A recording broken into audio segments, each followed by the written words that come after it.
So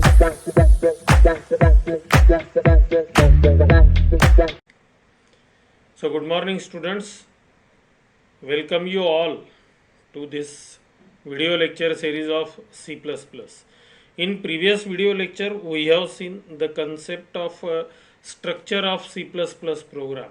Means from fundamentals to structure of C++ program we have already covered the topics. If you want some detailed description about types of programming language or who developed, what is history of C programming language, then you may refer my previous playlist of C programming language so as to get the detailed knowledge. Here also in this video we are going to cover up the things like input and output statements and various control flow statements which are used in C++. Now, IO statements are somewhat different from C programming language, but control flow statements are exactly same as the control statements which are present in C programming language. So, if you want to get the detailed description of these control statements like if else, nested if, for, while, do while, get, break, continue, go to, then you may refer the video lectures of C programming language where the detailed description is given. Now in this playlist again same detailed description is not necessary. So in this one video lecture we are going to cover input output statements and control flow statements which are used in C++. Now what is IO statement? IO statement means to write any program in any programming language, some inputs and some outputs are necessary. Input may be by using some input device, or it might be possible to initialize the values of variables and process the data.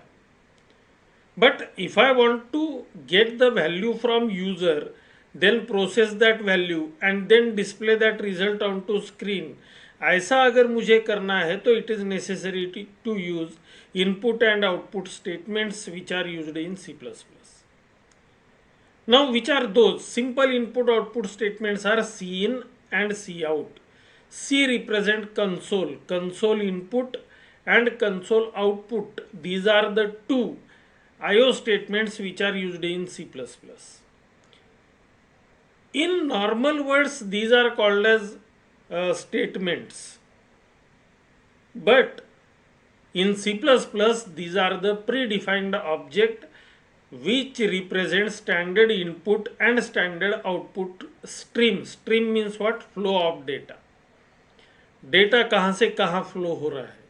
The standard output stream represent the screen, whereas the standard input stream represent the keyboard. Input means I want to take input from user. तो user से अगर मुझे input लेना है तो मुझे एक तो कीबोर्ड, माउस या nowadays touch screen, it is possible to use input devices with the input stream and output devices with the output stream. These objects are members of IO stream class, because if cin and cout are considered as an object, technically these are called as objects, लेकिन आपने उसको statement बोला तो भी चलेगा. But these objects, अगर ये object है तो डेफिनेटली उनका कोई क्लास होगा, तो वो क्लास कौन सा है? तो उस क्लास का नाम है आयो stream class.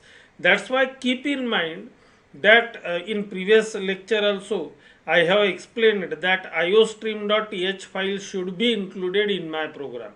what is the reason behind that prototype of how to write cin, how to write cout, if there is an error in cin, then which error should be displayed, all these things are present in the header file. जैसे हम C में stdio.h लेते थे, उसी तरह से C++ में मुझे iostream.h फाइल लेनी पड़ेगी. Now ये statements हम now see cin means scanf in C programming and cout means printf in C programming. अगर आप मुझे पूछते हो तो syntax of these statements are much better than the statements of printf and scanf. Now what is cin statement? It is the input statement used in C++ to read the value from user. User से value read करने के लिए हम इसका use करते हैं. What is syntax? अगर आपने यहाँ पे इसका सिंटैक्स देखा है तो इसके सिंटैक्स में लिखा है cin, then variable 1, variable 2, variable 3. ऐसे आप कितने भी वेरिएबल्स ले सकते हो. 1 minute.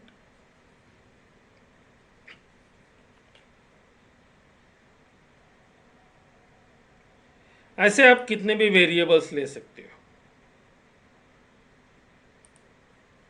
So this is my first variable. मुझे एक ही वेरिएबल की वैल्यू रीड करनी है, यहीं पे छोड़ दो.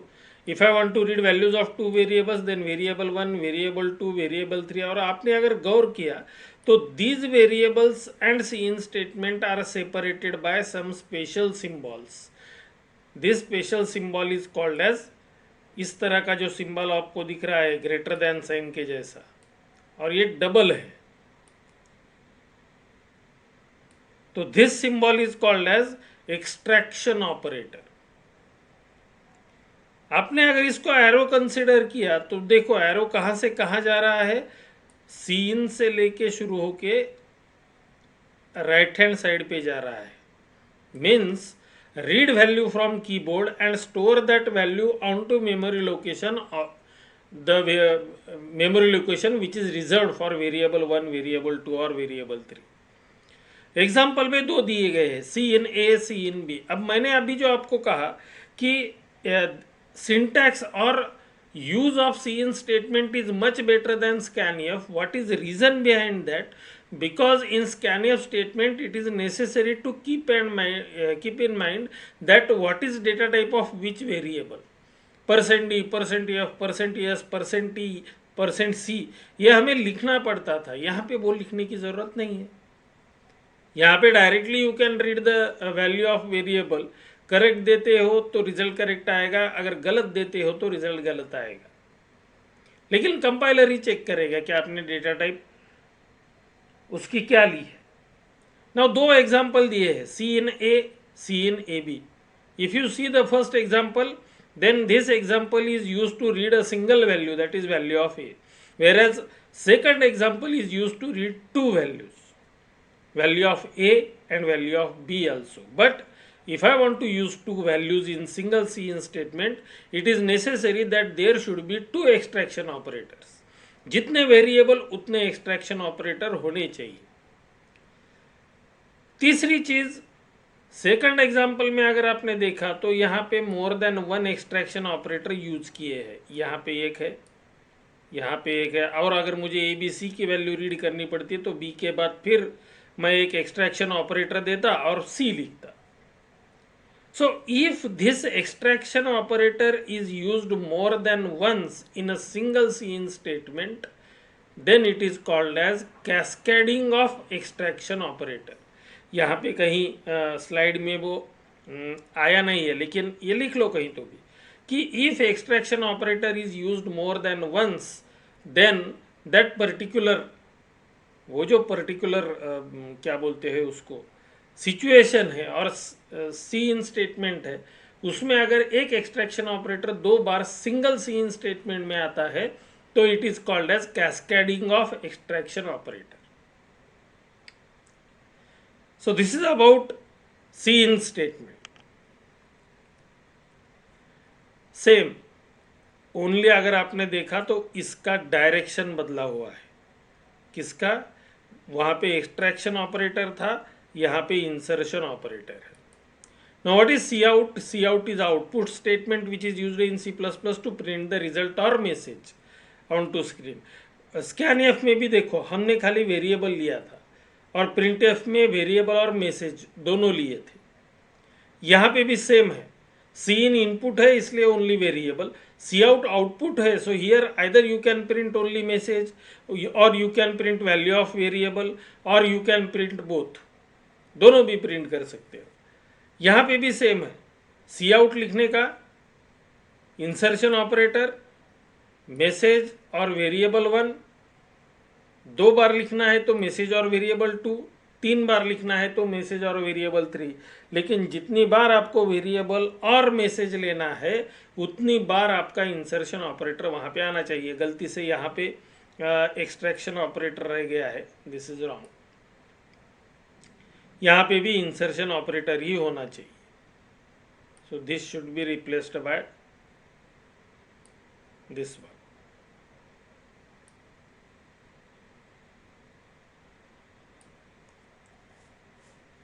अब यहाँ पे एग्जाम्पल देखो, 3 एग्जाम्पल दिए हैं। In first example it will print value of a only. समझो ए की वैल्यू अगर 10 है तो it will display 10 on to screen. Second example variable लिया नहीं है हमने, डबल कोटेशन अगर मैं लेता हूं तो that is called as message. Cout hello means what, it will just display hello on to screen, whereas first example will print value of a. और थर्ड एग्जाम्पल अगर आप देखते हो तो यहाँ पे value of a is double quotation में लिया है और उसके बाद वेरिएबल ए लिया है। तो अगर ए की वैल्यू 10 है तो तीसरे एग्जाम्पल का रिजल्ट क्या आएगा, value of a is 10। Value of a is message है इसलिए वो जैसा कि वैसा प्रिंट करेगा, एंड आफ्टर दैट ए को हमने डबल कोटेशन कुछ दिया नहीं है इसलिए it will display value of ए।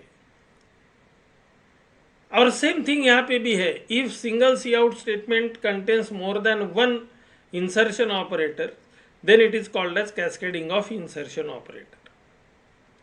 जैसे कि हमने सी इन में देखा था, कोई एक सी इन में 2 बार एक्सट्रैक्शन आता है तो it is called as cascading of extraction operator. यहाँ पे भी सेम है। इंसर्शन मीन्स व्हाट, अगर आपने इसका ये देखा, क्या बोलते हैं उसको, एरो देखा, तो वो जा रहा है राइट से लेफ्ट की पार। सो राइट से लेफ्ट की तरफ जा रहा है मीन्स वो वैल्यू मेमोरी से ले रहा है और उधर स्क्रीन पे प्रिंट कर रहा है। So this is all about cout statement. 1 minute.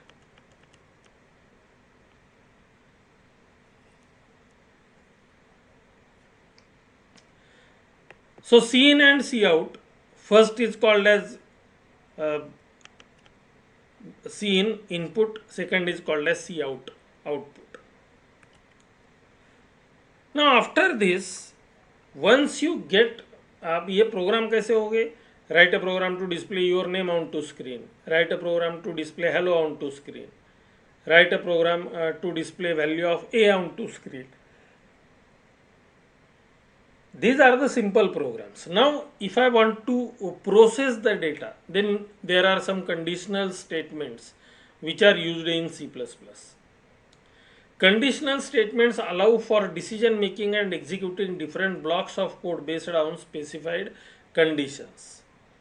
ए की वैल्यू अगर बी से लेस देन है तो ये करो, वरना ये करो। इस तरह के जो प्रोग्राम अगर हम लिखते हैं तो in these cases conditional statements are used. उसमें कंडीशनल स्टेटमेंट्स में कंडीशनल ब्रांचिंग स्टेटमेंट है, लूपिंग स्टेटमेंट है और अनकंडीशनल ब्रांचिंग स्टेटमेंट्स है। ये थोड़ा हम फर्स्ट ले लेंगे। All of you are familiar if you have gone through C programming language, and if आपने अगर नहीं देखा है तो मैं और एक बार बोल रहा हूँ कि सी प्रोग्रामिंग लैंग्वेज की जो प्लेलिस्ट है उसमें ये पूरा डिटेल में दिया गया है। What is the difference, difference खाली क्या है तो वहाँ पे printf यूज किया होगा, यहाँ पे सी आउट यूज किया है, otherwise everything is same. So first conditional statement is if. What is syntax, syntax means how to write. तो किस तरह से लिखना है, इफ पैरेंथेसिस, उसमें एक कंडीशन लिखो और नीचे स्टेटमेंट और ब्लॉक ऑफ स्टेटमेंट्स। अब ये स्टेटमेंट और ब्लॉक क्या है, तो if there is a single statement which is depending on your condition, then it is not necessary to enclose the statement within opening and closing curly braces.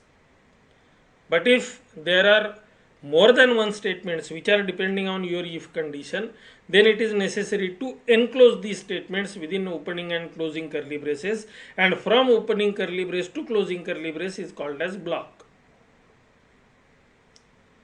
How this statement is executed? First of all, what will happen? It will check the condition. If condition says that yes, condition means what? Boolean expression. Normally condition is called as Boolean expression. मेरा mouse आज बराबर काम नहीं कर रहा है, तो मैं कुछ इस तरह से लिखता हूँ। If condition is satisfied means if condition is satisfied, then statement or block of statements are executed and then your program continues. इसके बाद जो भी स्टेटमेंट होगा वो एग्जीक्यूट होगा। And if condition is not satisfied then directly इसको skip कर देगा वो स्टेटमेंट और ब्लॉक ऑफ स्टेटमेंट को और आगे चला जाएगा। यहाँ पे हमने दो एग्जाम्पल भी लिए हैं ब्लॉक और ये समझने के लिए। यहाँ पे क्या है कि if value of a is greater than b then you have to print largest is a. समझो ए की वैल्यू 10 है और बी की वैल्यू 5 है। Whether 10 is greater than 5, yes, so it will display largest is a. और अगर ए की value 5 और बी की वैल्यू 10 है तो it will not display largest is ए। इसके बाद जो भी स्टेटमेंट होगा वो डायरेक्ट एग्जीक्यूट होगा because this condition is not satisfied.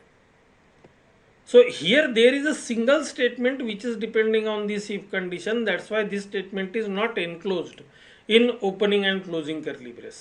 Whereas second example अगर आप देखोगे तो यहाँ पे दो statement है. So if there are more than one statements which are depending on your if condition, then it is necessary that you should enclose these statements within opening and closing curly brace. तो if में क्या होगा, condition check की जाएगी. If it is satisfied then statement or block of statements are executed, your program continues. If condition is not satisfied then the statement which is followed by this statement or block of statements will be executed. इसको skip कर दिया जाएगा। skip means statement और block of statement execute नहीं होंगे if condition is not satisfied। ये हो गया if के बारे में। Now next is if else। Sometimes what will happen, there are only two possibilities of result. अगर मैं आपको कहता हूँ कि whether given non-zero positive integer is even or odd, तो इसमें दो ही कंडीशन आते हैं कि एक तो even होगा, even नहीं है तो odd होगा। even नंबर हम किसे कहते हैं? The number which is divisible by 2 is called as even number। तो ऐसे जहाँ पे एग्जैक्टली दो ही रिजल्ट आने वाले हैं, ये नहीं है तो दूसरा है, ऐसे रिजल्ट आने वाले हैं, वहां पे हम इफ एल्स स्टेटमेंट का यूज कर सकते हैं। ये कैसे एग्जीक्यूट होगा? इफ कंडीशन, अगेन स्टेटमेंट 1 और ब्लॉक 1 बार बार कहने की जरूरत नहीं है, एक से ज्यादा है तो कर्ली ब्रेस ले लो, एक ही है तो कर्ली ब्रेस लेने की जरूरत नहीं। So if condition then statement 1 और ब्लॉक 1 एल्स स्टेटमेंट 2 और ब्लॉक 2। अब यहाँ पे एग्जीक्यूशन कैसे होगा कि if this condition is satisfied then this block will be executed or statement will be executed and after execution of this ये दूसरे के बाद जो रहेगा आगे आपका प्रोग्राम कंटिन्यू होगा। Now if condition is not satisfied तो वो डायरेक्ट यहाँ पे जंप करेगा और फिर आपका प्रोग्राम कंटिन्यू होगा। मीन्स अगर कंडीशन सेटिस्फाई होती है तो 1 एग्जीक्यूट होगा, 2 नहीं होगा, और अगर कंडीशन सेटिस्फाई नहीं होती है तो 2 एग्जीक्यूट होगा लेकिन 1 एग्जीक्यूट नहीं होगा। एग्जाम्पल में हमने दिया है ए की वैल्यू 10 कंसिडर कीजिए, बी की वैल्यू 5 कंसिडर कीजिए, whether 10 is greater than 5, yes, largest is a, इसको नहीं प्रिंट करेगा वो एल्स पार्ट को। उल्टा अगर है कि ए की वैल्यू 5 है, बी की वैल्यू 10 है, तो whether 5 is greater than 10, no, तो लार्जेस्ट इज ए प्रिंट नहीं होगा, लार्जेस्ट इज बी प्रिंट होगा और आपका प्रोग्राम कंटिन्यू एग्जीक्यूशन में चला जाएगा। सो this is regarding if else statement. कल हम ये जो हम आज कंट्रोल स्टेटमेंट ले रहे हैं वो हर एक स्टेटमेंट के ऊपर एक एक एग्जाम्पल लेंगे। मीन्स सिंपल प्रोग्राम भी लेंगे हेलो वर्ल्ड का, और उसके साथ ही बाद में इफ़ का एक एग्जांपल, इफ एल्स का एक, जितना भी आज हम पढ़ेंगे उनके पूरे एग्जांपल हम कल देखेंगे डायरेक्ट सी प्लस प्लस के कंपाइलर में। Next one is nested if. Nested means what? एक के अंदर एक अगर इफ है, if block of one if statement contains another if then it is called as nested if. Nested ये जो वर्ड है वो खाली इफ में ही नहीं आएगा, ये वर्ड फॉर में भी आता है, ये वर्ड वाइल में भी आता है, तो हर जगह पे नेस्टिंग मीन्स एक के अंदर एक अगर है तो these statements are called as nested if statement. अब यहाँ पे एग्जांपल में आपको पता चलेगा मैंने क्या किया है, if A is greater than B, और यहाँ पे opening and closing curly brace लिया है, मीन्स मेरा इफ यहाँ से यहाँ तक है। तो ये ब्लॉक में फिर एक इफ आ गया। So if block of one if statement contains another if, then it is called as nested if. एक if में अगर दूसरा if आता है तो these statements are called as nested if statements. खाली इतना ही ध्यान में रखना है, एक if में एक if आ गया nested if, एक for में दूसरा for आ गया nested for. So these are the conditional branching statements which are used in C++, और एक स्टेटमेंट है which is called as switch case. कभी कभी क्या है कि हम ये डिसाइड करते हैं कि यूज़र ने अगर 1 इनपुट किया है तो मुझे 2 नंबर की एडिशन करनी है, यूज़र ने अगर 2 इनपुट किया है तो मुझे 2 नंबर की सब्ट्रैक्शन प्रिंट करनी है, 3 इनपुट किया है तो मल्टीप्लिकेशन। तो इस तरह के जो प्रोग्राम होते हैं वहाँ पे ये स्विच केस का बहुत ईजी यूज कर सकते हो। सिंटैक्स क्या है, स्विच, यहाँ पे वेरिएबल है और वेरिएबल के ये वैल्यूज है। मीन्स अगर वेरिएबल की वैल्यू 1 है और यहाँ पे वैल्यू 1 की भी वैल्यू 1 है तो ये स्टेटमेंट एग्जीक्यूट होंगे। इसके आगे जो है वेरिएबल की वैल्यू 2 है तो 1 एग्जीक्यूट नहीं होगा, 2 वाला एग्जीक्यूट होगा। यहाँ पे एग्जांपल में देखो आप डायरेक्ट स्विच ए दिया है, ए की वैल्यू अगर 1 है तो ये 2 स्टेटमेंट ही एग्जीक्यूट होंगे और ब्रेक होगा। ब्रेक हम आगे देखने ही वाले हैं कि ब्रेक किस तरह से यूज करते हैं। Break means terminate the inner most block, ये जो ब्लॉक है इसको टर्मिनेट कर दो, मीन्स इसके बाहर निकल आओ, क्योंकि ए की वैल्यू अगर 1 है तो 2 से कुछ लेना देना नहीं है। वही अगर ए की वैल्यू 2 है तो 2 के आगे जो भी लिखा है वो एग्जीक्यूट होगा, मीन्स 1 एग्जीक्यूट नहीं होगा, 2 एग्जीक्यूट होगा, option for subtraction suppose. And then break means ये स्विच के बाहर आ जाओ। स्विच के बाहर आना मीन्स व्हाट, ये करली ब्रेस के आगे चले जाना। विच करली ब्रेस, ये जो क्लोजिंग करली ब्रेस है ना, इसके आगे निकल जाना है हमें। अब तीसरा चीज आपको यहाँ पे दिख रहा होगा default, means if value of A does not match with 1 और 2 then default case will be executed. समझो मैंने 3 के लिए प्रोग्राम लिखा है, 1 लिया है तो एडिशन हो रहा है, 2 लिया है तो सब्ट्रैक्शन हो रहा है, 3 लिया है तो मल्टीप्लिकेशन हो रहा है, और मैंने गलती से केस 1 लिखा, मैंने केस 2 लिखा, केस 3 लिखा और डिफॉल्ट भी लिखा।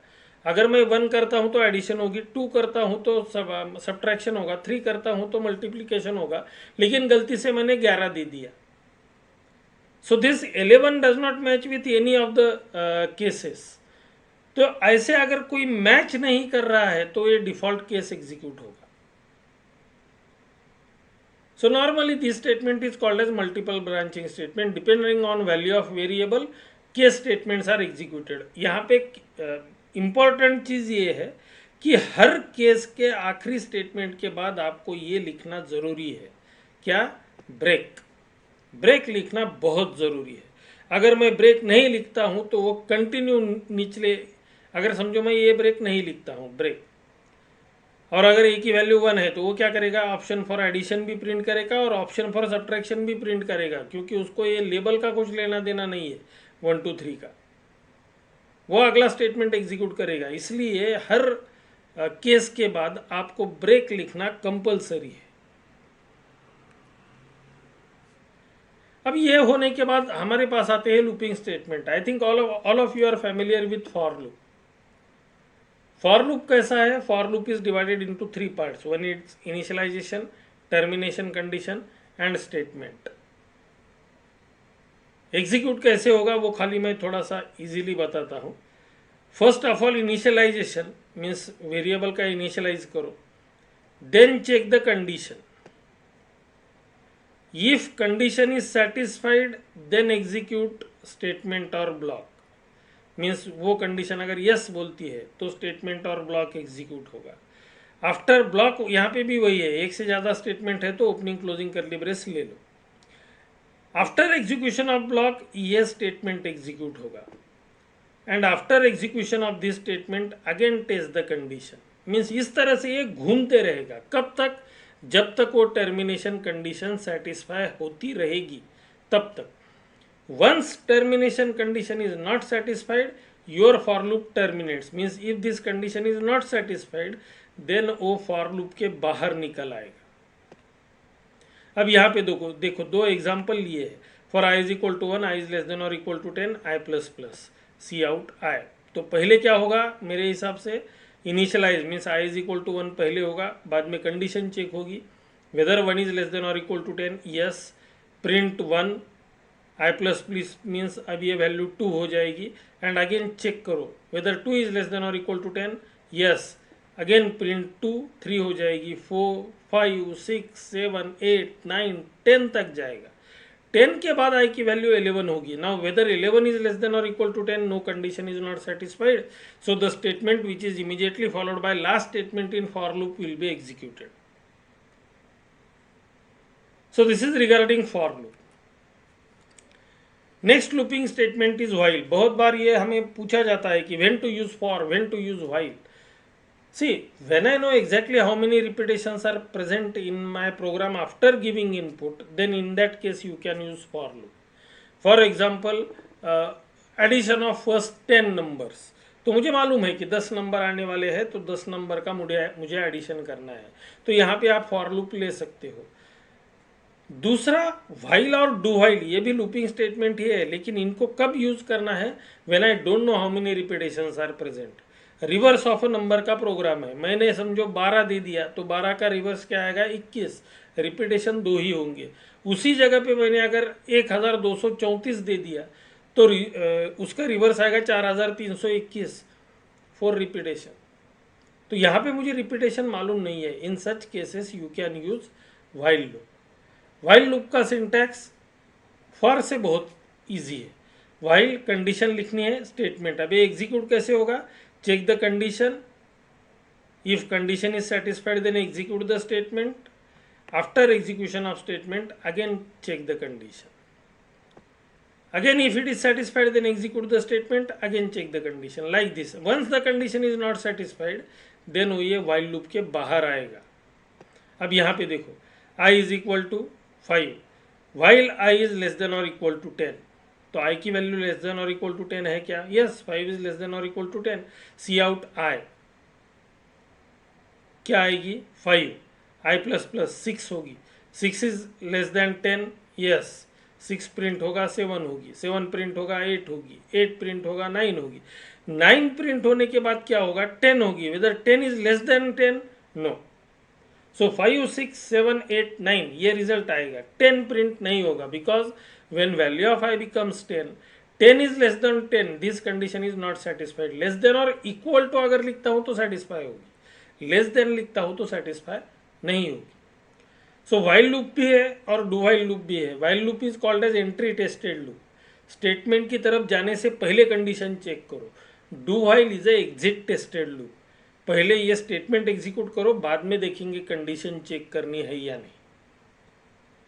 so this is regarding while loop। अब यहाँ पे देखो डू वाइल लूप का सिंटैक्स कैसा है कि डू है, फिर ये स्टेटमेंट और बाद में फिर condition, means at least once the statements are executed. पहले स्टेटमेंट एग्जीक्यूट करना है और बाद में कंडीशन चेक करनी है। अगर कंडीशन यस सेटिस्फाई होती है तो अगेन स्टेटमेंट्स एग्जीक्यूट करो, फिर कंडीशन चेक करो, घूमते रहो। कब तक, जब तक कंडीशन सेटिस्फाई होती रहेगी तब तक। So this loop is called as exit tested, क्योंकि आखिर में लिखा है हमने। So while is a entry tested loop, do while is a exit tested loop. यहाँ पे भी जब तक कंडीशन सेटिस्फाई होती रहेगी तब तक the statements which are enclosed in do while block are executed. और अगर एक बार कंडीशन सेटिस्फाई नहीं हुई ना तो वो वाइल के बाद जो भी स्टेटमेंट है वो एग्जीक्यूट करेगा। सो this is regarding looping statements. Now these are the unconditional jumping और branching statements जिन्हें कहते हैं break। break is a unconditional, actually break is a unconditional statement but normally used with conditions in C और C++ programming language। अब यहाँ पे देखो, यहाँ पे एक do while loop है यहाँ से यहाँ तक। इस do while loop में हमने एक if लिखा है जो कि यहाँ से यहाँ तक है। I की वैल्यू क्या है initially 5, do cout I means क्या प्रिंट होगा 5, whether I is equal to 3, no, break नहीं होगा. आई plus plus while i is less than और इक्वल टू 5, लेस देन और इक्वल टू 5 है, क्या है, आई की वैल्यू अभी क्या हो गई 6, तो ओनली 5 रिजल्ट आएगा. एक हम यहाँ पे काम करते हैं,